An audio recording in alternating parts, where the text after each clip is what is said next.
কিবা ইনুজুকা জন্মেছিল কোনোহাগাকুরে। সে ছিল ইনুজুকা ক্ল্যানের সদস্য। এই ক্ল্যানের বিশেষত্ব হল তারা নিনজা কুকুরের সাথে একসাথে যুদ্ধ করে। ছোটবেলা থেকেই কিবা ছিল খুব জেদি, সাহসী আর একটু রাগী স্বভাবের। কিবার সবচেয়ে কাছের সঙ্গী ছিল তার নিনজা কুকুর আকামারু। আকামারু আর কিবা একসাথে বড় হয়েছে।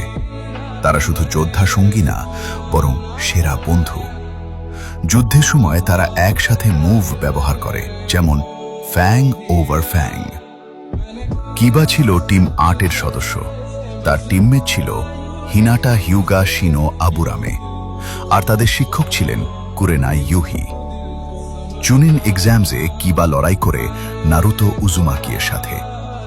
কিবা শুরুতে নারুতোকে দুর্বল মনে করত, কিন্তু সেই যুদ্ধে নারুতোর জেদ আর সাহস দেখে কিবা বুঝতে পারে নারুতো সত্যিই শক্তিশালী।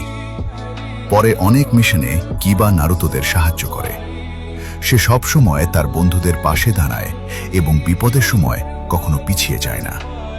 তার আত্মবিশ্বাস সবসময় খুব বেশি ছিল। সে মজা করে বলতো, একদিন হাকাগে হবে। কিবা ইনুজুকায় দেখিয়েছে বন্ধুত্ব, বিশ্বাস আর সাহস থাকলে যে কোনো যুদ্ধ জেতা যায়। আর তার সবচেয়ে বড় শক্তি ছিল তার বিশ্বস্ত বন্ধু আকামারু।